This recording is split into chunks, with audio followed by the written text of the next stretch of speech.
안녕하세요. 김학균입니다. 자, 오늘은 단진자의 활용, 단진동의 활용이라고 하는 것들 좀 정리하도록 하겠습니다. 단진자보다는 단진동이라고 좀 얘기하는 게 좋죠. 왜냐하면 단진동 안에 용수철 진자, 단진자, 물리진자 이런 것들이 해당이 되기 때문에 단진동보다는 단진자보다는 단진동으로 좀 여러분들 활용이라고 여러분 생각해 주시면 되겠습니다. 그럼 우리 일단 용수철 진자를 좀 우리가 정리했어요. 기초 과정 때 우리가 정리했습니다. 그래서 탄성력 KX, 탄성력 포텐셜 에너지는 2분의 1 KX 제곱. 또 우리 진자 단진동도 주기에 되게 관심이 좀 많았어요. 한 번 왕복하는 데 걸리는 시간이라고 해서 자, 주기 T는 2파이 루트 K분의 M이라고 하는 식들. 자, 우리 용수철에 관련되어져 있어서는 요 세 가지가 굉장히 좀 중요한 내용들에 해당이 됐었습니다. 그러면 우리 기초 때는 수평면에서만 단진동하는 것들 다뤘거든요. 근데 우리 기출문제에서는 또 연직면도 또 많이 나와요. 수평면에서의 단진동뿐만이 아니라 연직면에서의 단진동은 그럼 어떻게 우리가 분석할 거냐? 라는 것들 좀 정리하도록 하겠습니다. 자, 용수철 상수와 K인 용철이 천장이랑 지금 이렇게 연결되어져 있습니다. 자, 여기가 이제 원래 길이에 해당되죠? 원래 길이. 자, 이렇게 볼 수 있고. 자, 여기다가 질량이 M이라고 하는 내가 물체를 좀 연결했어요.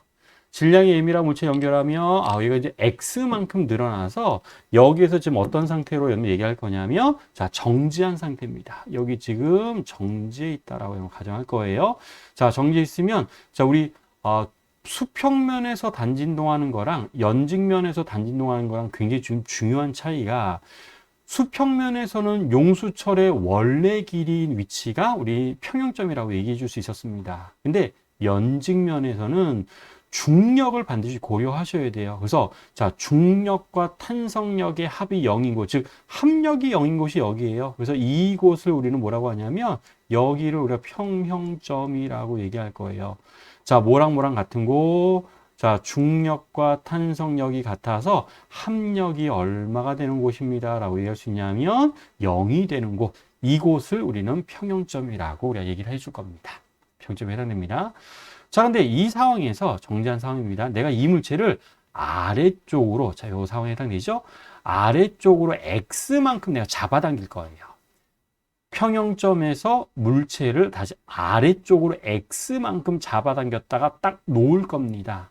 그럼 항상 우리 단진동은 항상 어디를 중심으로 단진동을 하냐면 평형점을 중심으로 단진동을 하게 돼요. 자, 그래서 물체는 자, 여기를 중심으로 해서 평형점을 중심으로 해서 위아래로 단진동을 하는 자, 이런 상황이 여러분 등장하게 상황들이 자, 이렇게 등장할 겁니다.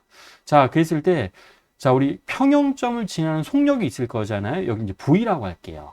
V라고 하고, 맨 위를 1번 위치, 가운데를 2번 위치, 맨 아래를 3번 위치라고, 자, 요렇게 우리가 좀 설정을 해보도록 합시다. 자, 그랬을 때, 우리 힘 분석 잠깐 해볼게요.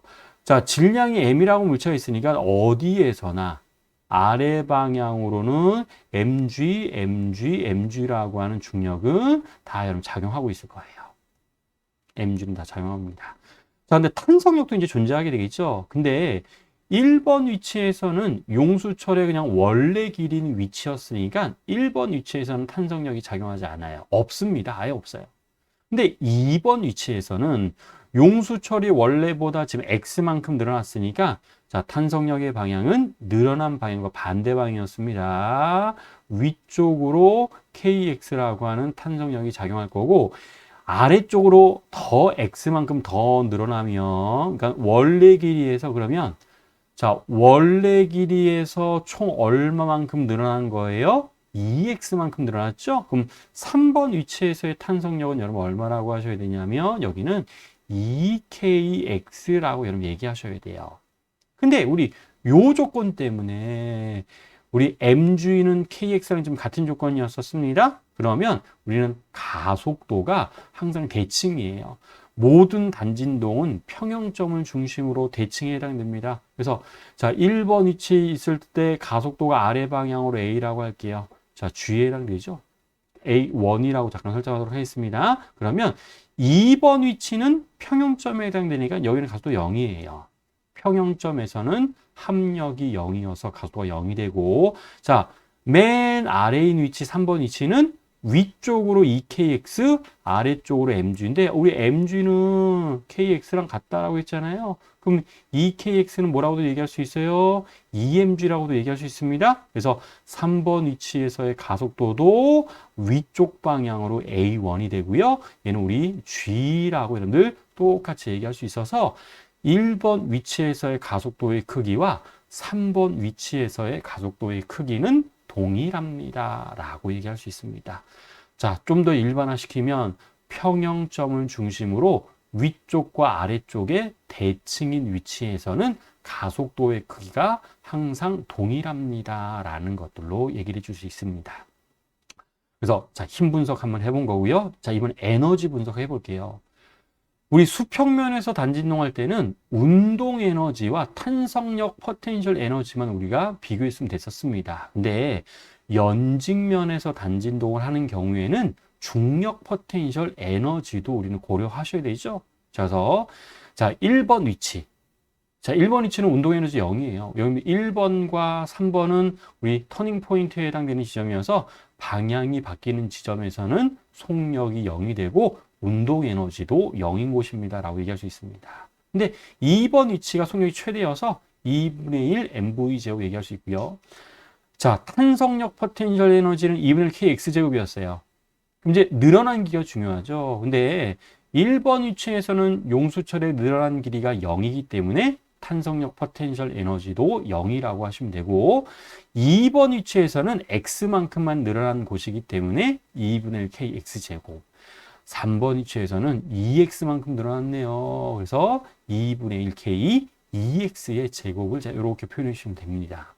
또 중력 포텐셜 에너지도 고려할 텐데 자, 우리 중력 포텐셜 에너지는 뭐가 중요했었냐면 기준면이 되게 중요했었습니다. 그래서 3번 위치 자, 제일 아래쪽을 기준면으로 잡을게요. 기준면을 잡으면 3번 위치에서는 포텐셜 에너지가 0이 되고요. 2번 위치에서는 기준면보다 x만큼 위에 있으니까 mgx. 자, 우리 1번 위치는 기준면보다 2x만큼 위에 있는 곳이니까 중력 포텐셜 에너지는 mg2x라고 자, 이렇게 우리가 얘기해 줄 수 있습니다. 그러면 우리 특별하게 공기저항 같은 거 고려하지 않을 거잖아요. 자, 그러면 1번 위치에서의 포텐셜 에너지와 역학적 에너지, 얘는 답입니다. 2번 위치에서의 역학적 에너지와 3번 위치에서의 역학적 에너지는 항상 어떤 값을 갖습니다. 얘네들은 항상 같은 값을 갖습니다. 라고 여러분 얘기해 줄 수 있습니다. 그러면 자, 1번하고 1번씩하고 2번씩을 정리해 보도록 할게요. 1번하고 2번씩. 근데 우리 좀 전에 mg랑 kx랑 같다라고 했죠? mg랑 kx 같다라고 했습니다. 그럼 요거 우리가 뭘로 바꿀 수 있어요? 여러분들 얘는 우리 kx 제곱으로 바꿀 수 있고 얘는 우리 kx 제곱에 2를 곱한 값 2kx 제곱으로 바꿀 수도 있습니다. 그래서 정리해 주면 자 요렇게 식이 나오게 돼요. 2분의 1 mv 제곱은 2분의 1 kx 제곱이랑 같습니다. 라고 하는 자, 요 관계식을 여러분 나오게 돼서 요 의미를 파악하는 게 물리 문제 풀 때 굉장히 좀 중요한 역할을 하게 돼요. 여러분 이 식은 뭐랑 똑같냐면 수평면에서 단진동했을 때의 식이랑 똑같은 거죠. 그렇죠? 중력 포텐셜 에너지를 고려하지 않아도 된다 이런 뜻이에요. 즉 2번 위치를 그냥 여러분들 평형점인데 2번 위치를 원래의 그냥 용수철의 길이로 잡으면 1번 위치와 3번 위치에서의 우리 탄성력 포텐셜 에너지의 최대값이 2분의 1 kx 제곱이라고 얘기할 수 있고요. 2번 위치에서의 운동 에너지의 최대값이 2분의 1 mv 제곱이라고 얘기할 수 있는데 얘네들은 그냥 같습니다. 라고 하는 식을 우리가 얘기를 해줄 수 있습니다. 그래서 원래 원조는 연직면에서 단진화했을 때 에너지 분석은 운동 에너지와 탄성력 포텐셜 에너지와 중력 포텐셜 에너지를 실제로 다 구별해야 돼요. 분석하셔야 됩니다. 하지만 문제를 좀 효과적으로 효율적으로 풀 때는 요거를 쓰는 게 되게 편리해져요. 자, 진폭이 지금 x죠? 그럼 진폭에 해당되는 탄성력 포텐셜 에너지 2분의 1 kx 제곱과 평형점을 지날 때의 운동 에너지의 최대값에 해당되는 2분의 1 mv 제곱이 같습니다. 라고 하는 수평면에서의 단지운동처럼 내가 분석을 해줄 수가 있습니다. 요거 많이 써먹어요, 문제 풀 때. 그래서 다 일일이 다 구별하지 않아도, 분석하지 않아도 요식 가지고도 해결할 수 있는 문제들이 많이 있습니다. 자, 그래서 우리 기출문제도 잠깐 좀 보시면, 자, 요거는 또 이제 특징적인 좀 문제 중에 하나에 해당돼요. 자, A하고 B가 지금 용수철에 지금 연직면상에 지금 매달려져 있는데, 원래 길이보다 지금 60cm 늘어나서 정지해 있는 상태에 해당돼요. 근데 이제 실을 딱 끊었대요. 가위 가지고 실을 딱 끊었습니다. 그러면 자, B는 이제 자유낙하할 거예요. B는 자유낙하지만 A는요, 단진동을 하게 될 거예요. 용수철이랑 연결되어 있으니까. 근데 모든 용수철 진자, 단진동은 어디를 중심으로 단진동을 한다라고 했어요? 평형점을 중심으로 단진동을 한다라고 했었죠. 그래서 A가 자, 우리 원래 위치에서 H0인 위치에서 위아래로 자, 시간에 따라서 단진동하는 자, 이런 상황이 등장하게 될 겁니다. 그랬을 때 자, 우리 A의 최하점의 높이와 최고점의 높이의 차이 H1 마이너스 H0와 그 다음에 자, 여기는 여러분들 반주기네요. 최하점에서부터 최고점까지 올라가는 데 걸리는 시간은 주기의 절반에 해당될 거니까 자, 주기의 절반 T1 값이 어떻게 되겠습니까? 라는 걸 물어봤습니다. 자, 이것도 조금 여러분들 생각 좀 해주셔야 될 문제들이 해당됩니다. 그림을 좀 따로 그렸어요. 자, 원래 용수철은 자, 이렇게 있고요. 여기다 A하고 B를 매달아 놨더니 원래 길이보다 지금 60cm. 자, 요거를 조금 여러분들 설명하기 쉽게 이렇게 그렸다라고 생각하시면 돼요. 원래 길이보다 지금 60cm 늘어나 있는 상황에 해당됩니다. 그리고 난 다음에 딱 실을 딱 끊었어요. 실 끊었습니다. 그러면 B는 자유낙하하고요. A만 누구만 단진동을 할 거예요? A만 단진동을 합니다. 근데 우리 실을 자르기 전에는 여기가 평행점이죠. A하고 B가 정지해 있는 상태에 해당되는 여기가 평행점입니다. 근데 C를 자르면 B가 떨어지게 될 거니까 A만 남습니다. 그럼 A만 남으면 뭐가 어떤 위치를 찾는 게 중요하냐면 새로운 평행점 A만 매달렸을 때의 새로운 평행점을 찾는 게 중요해요. 그럼 자, 이런 관계식을 여러분 얘기할 수 있습니다. 3kg짜리 매달려져 있을 때 60cm 늘어난 곳이 지금 평행점이었어요. 그러면 자, 중력과 탄성력 같아서 30은 K 곱하기 0.6 해서 용수철 상도 지금 50N/m인 곳에 해당됩니다. 근데 C를 자르고 나면 누구만 매달려져 있는 거예요? A만 지금 매달려져 있죠? 20N이에요, 중력이. 그럼 20은 50 곱하기 X라고 해서 새로운 평행점은 0.4m, 40cm 늘어난 거 여기가 여러분 새로운 평행점입니다. 요거 찾는 게 중요하다고요. 두 물체가 매달려져 있을 때 평행점이 아니라 C를 끊었을 때 A만 매달려져 있잖아요. 그러면 A만 매달려져 있었을 때의 새로운 평행점의 위치를 찾는 게 중요합니다. 왜죠? 모든 단진동은 어디를 중심으로 단진동을 한다라고 했으니까 평형점을 중심으로 단진동한다라고 했으니까 그래서 A는 여기를 왔다 갔다 하면서 평형점을 중심으로 단진동을 자 이렇게 하게 될 겁니다. 그럼 이 문제는 무슨 에너지 분석이나 힘 분석은 아니네요. 그럼 자 우리 지면으로부터 H0인 곳과 최고점과 최하점의 차이는 얼마에 해당됩니다. 라고 얘기할 수 있어요. 여기는 40cm. 그렇죠?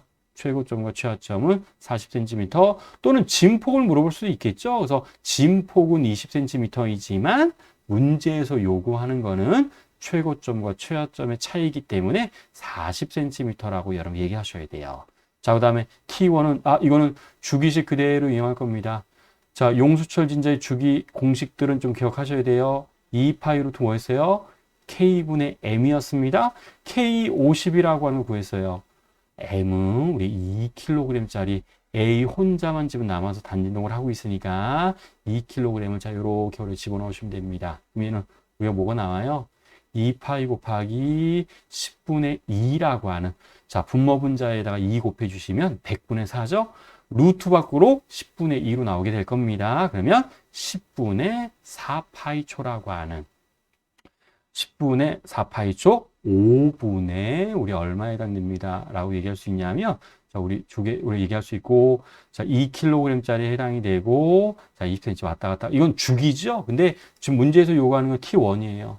T1은 주기의 절반에 해당됩니다. 2분의 T에 해당돼요. 자, 그래서 10분의 2파이초 5분의 파이라고 하는 값을 여러분들 확인해 주시면 되겠습니다. 그래서 최고점과 최하점은 40cm, T1은 5분의 파이초라고 하는 5번을 답으로 판단해 주시면 되겠습니다. 그래서 이런 문제들 나왔을 때 항상 좀 그려서 분석하는 게 좀 편리하게 분석해 줄 수가 있습니다. 자, 그 다음에 이제 단진자를 좀 얘기하도록 할게요. 우리 단진자는, 복원력, 실에 매달려져 있는 물체가 왔다 갔다 하는 걸 우리가 단진자라고 했었는데, 우리 복원력이었어요. mg sin 세타가 m 오메가 제곱 x라고 하는, 자, 복원력의 역할을 합니다. 라고 해서, 자, 주기. 자, 이렇게 표현해 줄 수 있었고, 이것도 반드시 기억해 주셔야 될 시기였었습니다. 또 에너지 보존 이용해서 최하점을 지나갈 때의 속력도 우리 역학적 에너지 보존식을, 자, 이렇게 여러분들 활용해 줄 수가 있었습니다. 자, 이런 것도 다 우리 기초 때 다 정리했었던 내용 중에 하나에 해당돼요. 자, 근데 이번에는 엘리베이터 살짝 좀 얘기를 할 거예요. 자, 엘리베이터도 우리 수업 시간에 좀 문제 가끔 좀 풀어봤었어요. 자, 엘리베이터 있고 단진동을 합니다. 자, 그럼 주기는, 자, 실의 길이가 L이라고 얘기할 거고요. 중력각도가 G라고 한다면, 자, 우리 주기는 2파이 루트 G분의 L이라고 표현해 줄 수가 있습니다. 근데, 자, 만약 위쪽으로 엘리베이터가 가속 운동을 한다라고 가정을 할 거예요. 근데 위쪽으로 가속 운동을 하면 엘리베이터 안에 있는 물체, 가속이 되고 있는 엘리베이터 안에 있는 물체는 관성력 때문에 가속도가 G가 아니었어요. 위로 가속되면 관성력이 아래 방향으로 작용해서 G 플러스 A라고 하는 식으로, 자, 이렇게 바뀌었습니다. 그래서, 자, 그냥 G 대신에 가속도, 중력가속도 자리 대신에 G 플러스 A가 들어가셔야 되고, 아래로 가속이 되는 경우에는 관성력이 위쪽으로 작용했어요.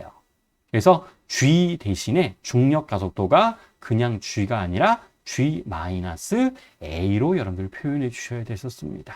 그래서 엘리베이터가 가속이 되고 있을 때 그 안에 있는 단진자의 주기는, 자, 우리 관성력 때문에 이런 변화가 일어납니다. 라는 거 하나 정리하셔야 되고, 이번에는, 자, 요 내용들.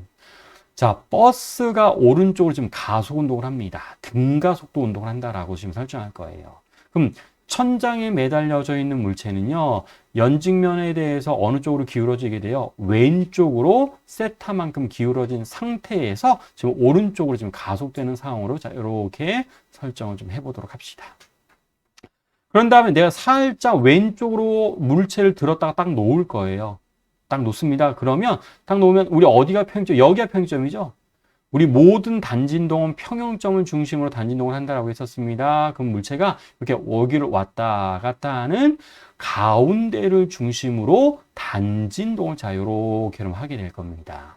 자, 그럼 물체에 작용하는 가속도를 계산해 보면 아래 방향으로는 G 있죠. 중력 가속도 G 있습니다. 근데 관성력 때문에 생기는 가속도가 왼쪽 방향으로 G 탄젠트 세타가 있었어요. 그러면 이 물체의 가속도는 오른쪽으로 가속되고 있는 버스 안에 있는 물체에 작용하는 가속도는 두 개 벡터 합성하셔야 돼요. 그래서 G와 G 탄젠트 세타를 합성한 이 방향으로 가속도를 얘기해 줘야 됩니다. 그럼 요 A는 두 개 벡터 합성한 거니까, 자, 이렇게 계산해 줄 거예요. 자, 주기는 2파이 루트 G분의 L인데, 자, G는 A로 바꾸죠. 왜냐면 지금 중력만 작용하고 있는 건 아니니까 A분의 L로 써주시고, 가속도를 두 개 벡터 합성한 거예요. 루트 G 제곱 플러스 G 탄젠트 제곱으로 바꿀 수 있습니다. 그럼 G는 루트 밖으로 나와요. 그래서 G에다가 1 플러스 탄젠트 제곱인데, 또 오랜만에 보네. 1 플러스 탄젠트 제곱이 뭐였어요? 근데 너무 오래됐죠? 이거 시컨트 제곱이라고 해요. 그럼 시컨트 제곱이니까 시컨트로 나와요. 루트 밖으로.